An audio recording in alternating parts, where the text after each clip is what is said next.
¿Estamos ya? Yeah, we're live. Good afternoon to our European public and good morning to those who are watching us from the United States. My name is Jonathan Fernandez and I'm the president of Students for Liberty Galicia.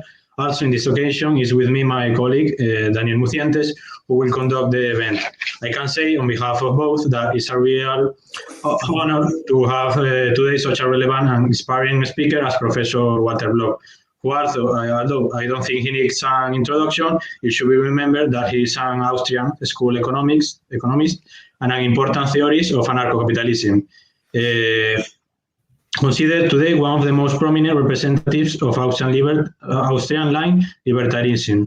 He has written numerous articles and important books in defense of the free market and individual freedom. He is also a distinguished member of the United States-based Luigi von Mises Institute and the Mises Institute of Canada, in which he lectures and seminars. He is also a professor in economics at Loyola University, New Orleans. Before I start, I don't know if my partner Daniel wants to add anything else. No, thanks, Jonathan, and thank you, Mr. Block, for joining us today. Well, so first of all, we'd like to, what this whole event is about, we'd like to talk about your views on the current policy of climate change in the world, how it, well, if you believe that climate change is a problem, as so many politicians tell us it is, and if it is, how can we solve it privately from the private sector and not through state policy? Well, I'm an economist and I'm a libertarian, so I really have no views as on meteorology or weather or any of these issues. But I notice that the astronomers are having a debate, is Pluto really a planet? And I have no views on astronomy either. So whatever they decide, I'll go along with. By the way, the Earth looks pretty flat to me.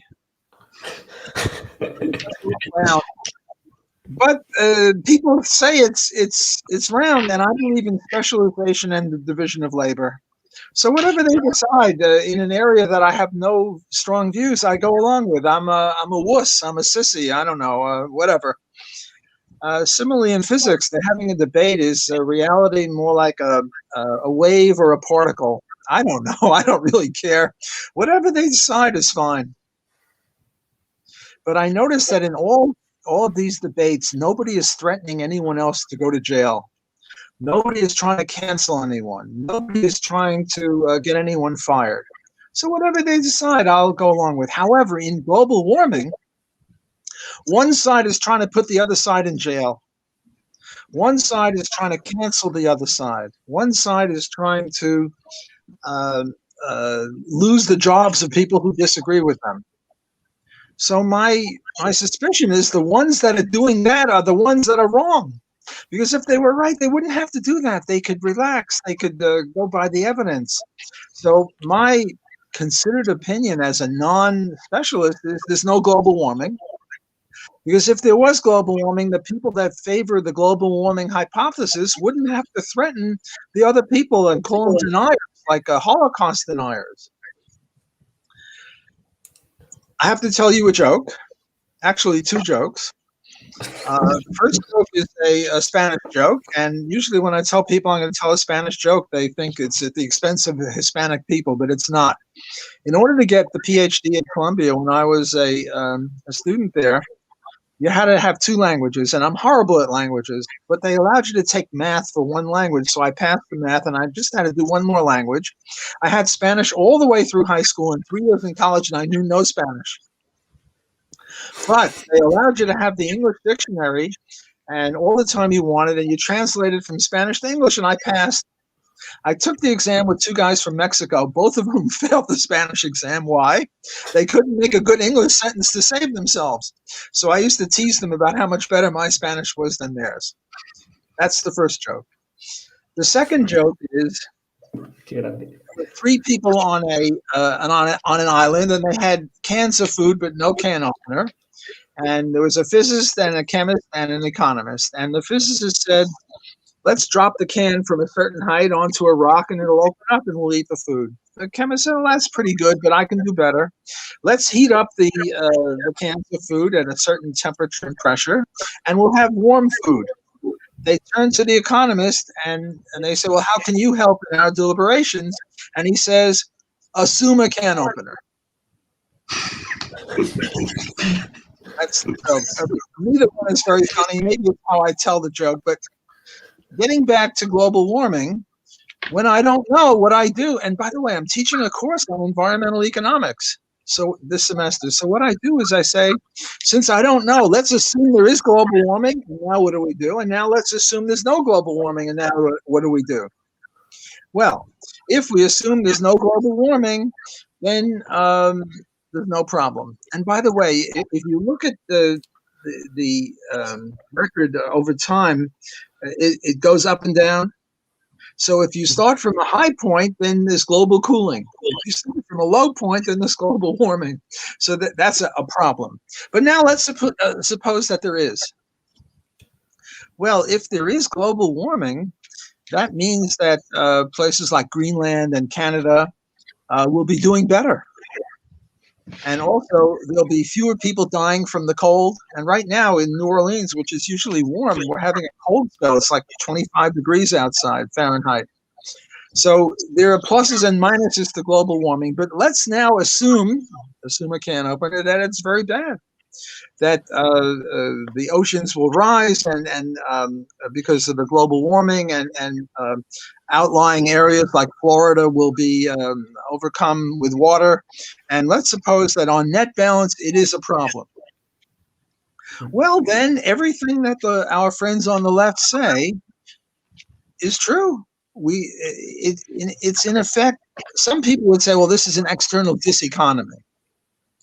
I'm not as an economist, I don't believe in market failure, and diseconomies and externalities are market failures. I don't believe in that. Similarly with pollution, I don't believe that's an external diseconomy. I believe that's trespass. Well, if it really is true that we have global warming and that it is harmful on net balance and many people will die from it, then what has to happen, I'm an anarcho-capitalist, so I don't believe government should do anything, but if I put my role as a limited government libertarian, then the government should pass laws stopping people from using oil and in any way heating up the environment. So that would be my view. Now, again, I don't believe in this not because I have any expertise in the field, but because I notice that one side is not debating fairly with the other. They're not really being scientists. They're being ideologues. So in the case of global warming, as far as I understand, the leftist point of view at least says that it is the industry located in some places of Earth, like, for example, it could be the inside of the United States, the Midwest, for example, that is causing the sea levels to rise in other places like Florida. So maybe a private owner of industry in Chicago wouldn't care at all if Florida floods completely because it's not there. So that's what the leftists, for example, would argue. What would you have to say to that? Well, what I would say as a libertarian is that the people who use gas and oil and heat up the environment and maybe get on a plane are in effect violating the rights of the Floridians. Just as when you have pollution, you're trespassing dust particles onto other people, you're engaging in trespass. Well, now assuming that we do have global warming, that it's harmful, the Chicagoites are violating the rights of the Floridians. And from an anarcho-capitalist point of view, the private court should stop the Chicagoans and everyone else, and the Chinese and the Indians and all the people who are creating global warming. Namely, if we assume the basic premise of the left-wing environmentalists, then everything they say pretty much follows from a libertarian point of view. So the big issue is, are they correct? And the burden of proof, it seems to me, falls on them, and they have not come even close to following their burden of proof. In the 1970s, these people were saying it was global cooling. And therefore, the government should stop global cooling. In other words, they always have the same verdict, but the indictment keeps changing. So in the 1970s, it was global cooling. That was the problem. And capitalism was at fault, and the government had to stop it. And then in the 1990s, it was global warming. And then, I mean, right now we're freezing in New Orleans. Global warming seems preposterous. So then they stop this, and then they say it's climate change. Well, there's always climate change. So if you're going to use climate change as a criteria for government intervention, you'll always have government intervention. Namely, these people are fakers, charlatans. They're not scientists. They're just as I say, the verdict is always clear. Capitalism is at fault. And they keep changing the indictment. Sometimes it's warming, sometimes it's cooling, sometimes it's change. Whatever it is, they hate capitalism. They're trying to push socialism on us. And I reject them. On the other hand, if we assume the can opener, or if we assume that they're right, well, then what they say is eminently reasonable. But we have to reject what they're saying because there's no proof, there's no evidence. All they're trying to do is put people in jail who disagree. So you would say that it's not at all, so to say, a scientific problem, that it's people using a scientific cover-up, so to say, to impose government policy on us. That's right. They're using science, so-called science, to promote socialism. And I think we have to reject it for the reasons that I'm giving. In other words, I'm not saying we have to reject them because we think with Mises that socialism is a problem, or Hayek. What we have to do is reject them because the burden of proof is on anyone who wants to change anything. What is it? Possession is 9/10 of the law. We always assume that whatever is right, and the burden of proof is whoever wants to change it. And they have not only not met this burden, I mean, they've been predicting for years, maybe since the 1950s, almost 75 years, 70 years, they've been predicting, and their predictions are always wrong. They can't predict their way out of a paper bag for a day or two from now, and they're predicting what's going to happen in decades or hundreds of years from now. So I think these people are charlatans, and we should reject them. Okay. Well, thank you for that clear answer in that case. But again, if we assume the leftist point of view, they will always tell this as an excuse that it's going to be a very, it's going to happen in so much time. We are not noticing the effects right now because it's going to be a problem in 100 years. So I'm assuming that would be, for you, that would be part of the excuse they're using, that the fact that the problem is not noticeable now, but that it will be when it's too late. Well, it might be the very opposite. Maybe it's global cooling, and we should do the exact opposite. It's just airy-fairy stuff. There's nothing substantive to their claim. So, look, we might as well say, look, witches are going to kill us all, so we have to pray to witches. I mean, we have to pray. You know what a witch is? Yes. A devil or a witch.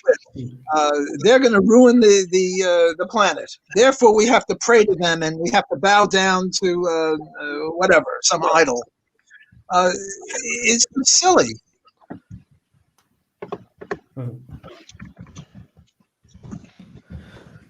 So on the other hand, if there really were witches that were going to get us, or devils, we should probably pray to them.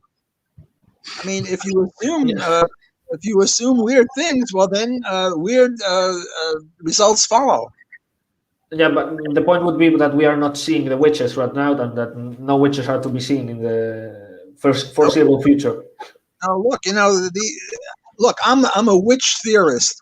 Sometimes I think there are too many witches. Sometimes there are too few witches. Sometimes I think the change of witchery is the problem.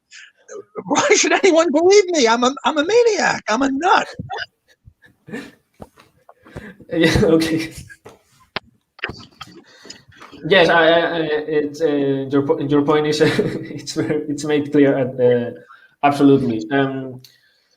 Well, I've also for this event I was very curious about your book about the well, defending the undefendable, which is your most famous work. I loved it, by the way. Here you defend some people like the litterer, the person who throws the trash away in public spaces.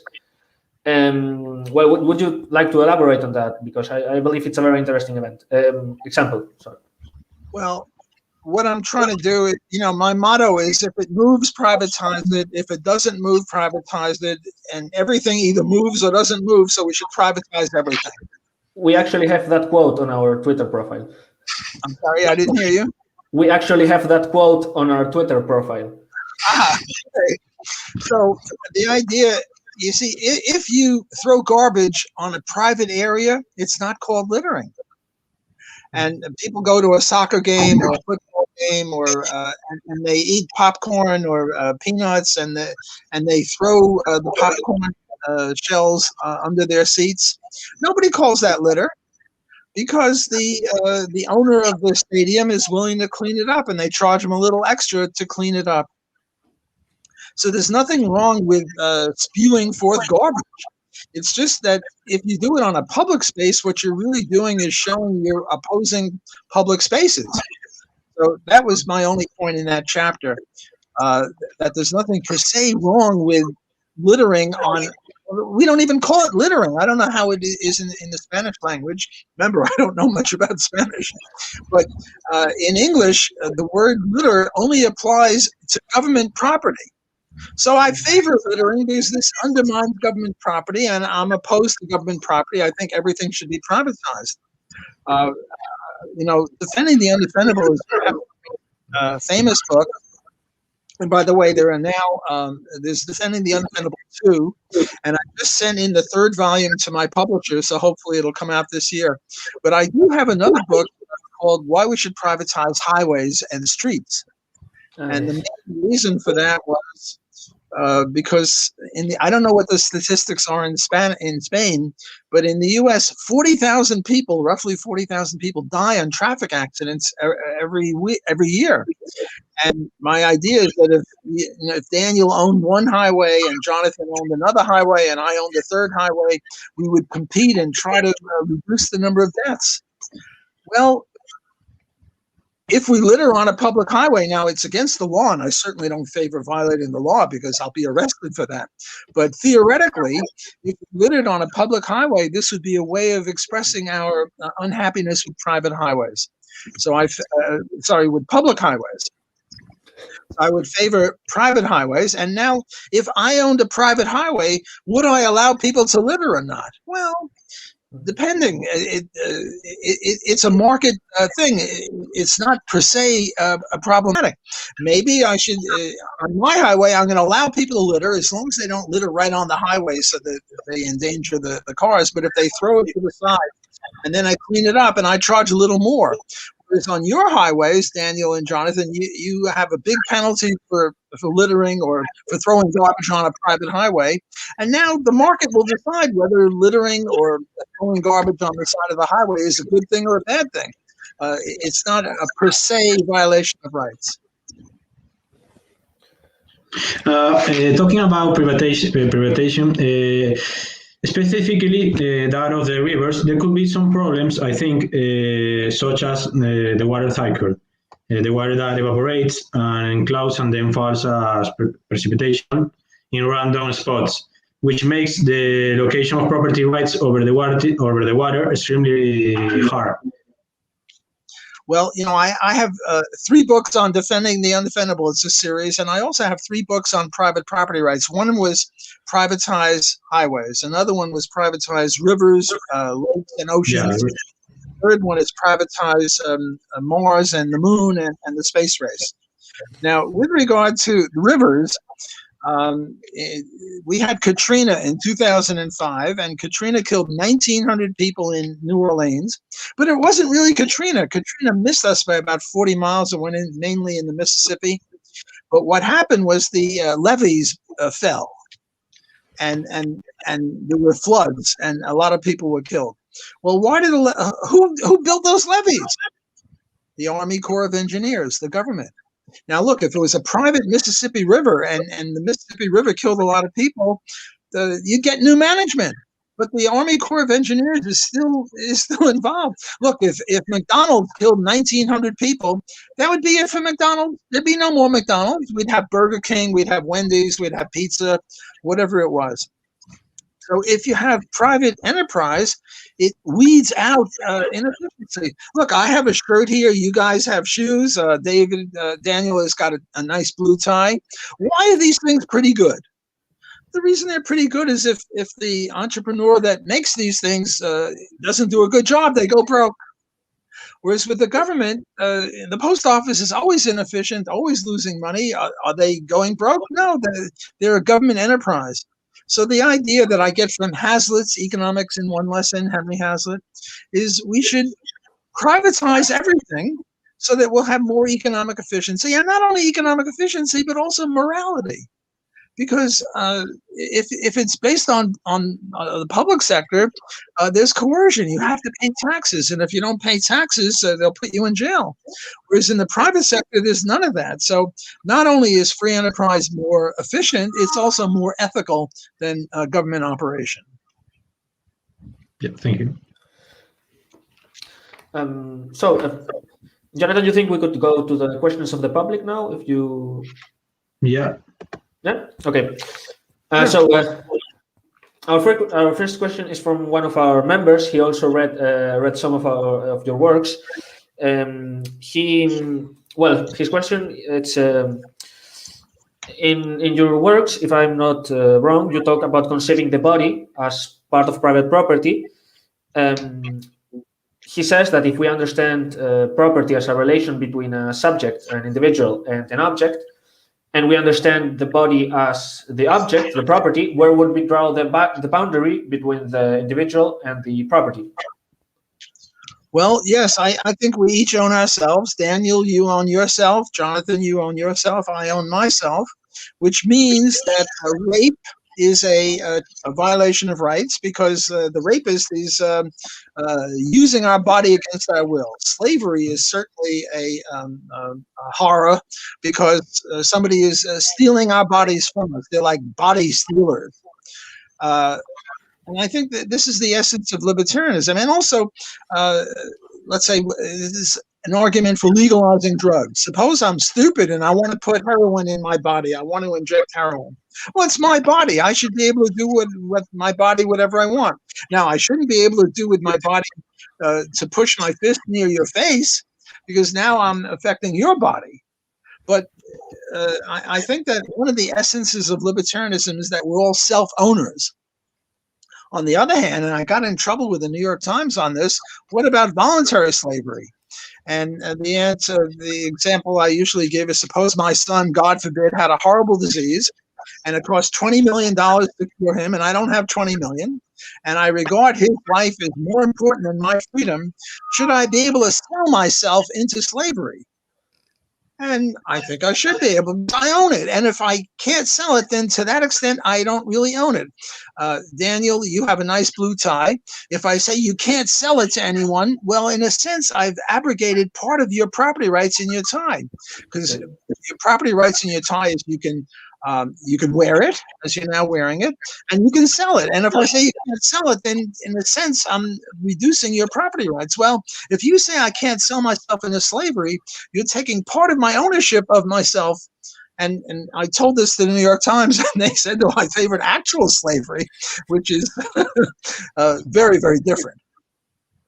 Talking about slavery, I have an opinion. Don't you think that in this case there is a contract and has no clause that can be established on the condition of this slavery, because the slave enters the owner's patrimony, making the rights of that slave become part of the owner?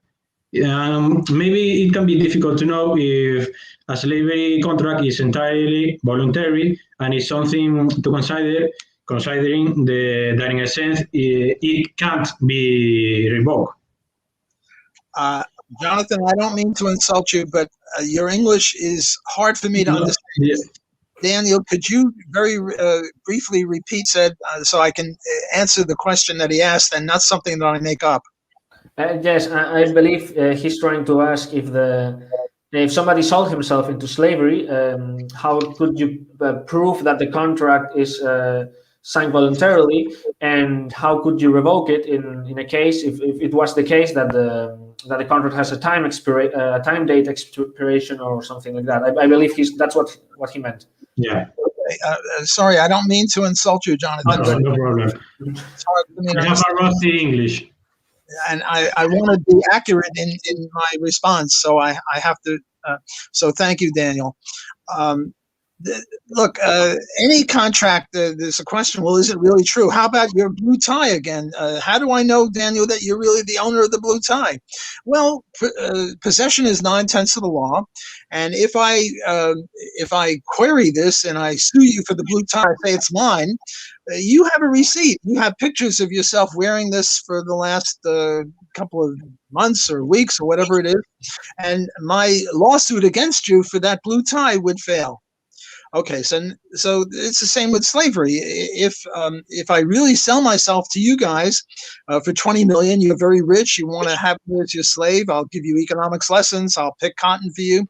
And now the question comes, well, is it a legitimate contract? Well, with a tie, you're not going to keep a receipt. It's, $5, $10, $20. For this very important thing, it's like selling a house or a car. We would have a contract. And you would pull out the contract and say, look, I signed it. I agreed. I got the 20 million because I value my son's life more than my freedom. So that's not an issue. The second point that Jonathan makes is, well, maybe it should be just temporary. Maybe I should only be a slave for 5 years. Okay, well, then I'll be a slave for 5 years. So whatever the contract says. On the other hand, if it's a contract for the rest of my life, well, then it's not revocable. Just like that blue tie. I hate to return to the blue tie, but you keep that forever. And you don't only own it for 5 or 10 years, you own it, period. Well, if I sign a voluntary slave contract with you, it goes for the rest of my life. After I die, you guys are out of luck. A possession of yours is now died, like a horse or a cow. It died. You don't own it anymore. Well, surely you would own the body to do whatever you want with it in such case. But so, Jonathan, do you have? No. And maybe you think that the person that owns a slave, to which extent could he make the slave do something, or do he can cause pain in the slave? Yeah, he has to stay as a slave if that's what the contract implies.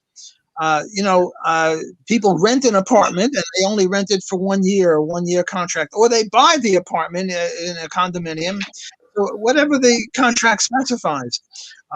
If it's a time dimension, I'm only a slave for 5 years. Well, then when the 5 years are up and you don't let me go, well, then you're a kidnapper. You're an enslaver in the bad sense. On the other hand, if there's no time dimension and I'm a slave for the rest of my life, well, then that's the deal. Whatever the contract specifies, we have to abide by. Okay, I'm gonna read a question from the comments. What do you think about the elections in USA, and what do you expect from the new president, from Joe Biden? What did I think about the elections for the president of which country? Of the U.S. United States. United States? Yeah. Yes. What do you expect from the new president?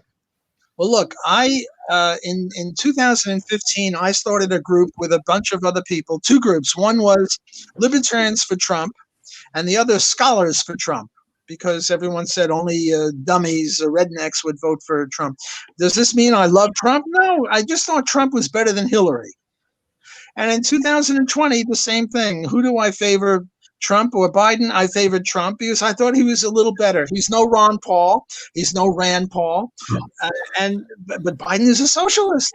At least Trump was, on international trade, he was horrible. He was a protectionist. But on deregulation and lowering taxes, he was pretty good, whereas Biden is the exact opposite. So I favor Donald Trump more than Biden. I think Biden is very bad. Biden is listening to Bernie Sanders. By the way, I went to high school with Bernie Sanders. We were buddies. We were on the track team together. And I have to tell you my joke about Bernie Sanders. Bernie Sanders doesn't run away from anything. He didn't run away from socialism before socialism was acceptable in the U.S. He didn't even run away from allowing not ex-convicts, but prisoners to vote. But there's one person from whom he ran away, and that's me, because he was one of the best runners, and we ran the same distances, half mile, a mile, and 2.5 miles. And we'd start off at the same starting line, and then he would run away from me because he was a really good runner, and I was a mediocre runner. But as far as Bernie's a nice guy, but politics are crazy. On the other hand, when I was in high school, I had the same views as him, and happily Ayn Rand and Nathaniel Brannon and Murray Rothbard converted me out of socialism. What I'm going to do when I next speak to Bernie is I'm going to maybe send him some books of Ayn Rand and Murray Rothbard. Maybe I'll convert him. Well, look, it's been a half hour, and this was lovely, and I'd be happy to do it again. But thanks for having me on your show. Yeah, thank you, sir. Thank you very much, Mr. Block. Take care. And send me the URL for this, okay? Yeah. Yes, sure. Good. Take care. Goodbye. Bye.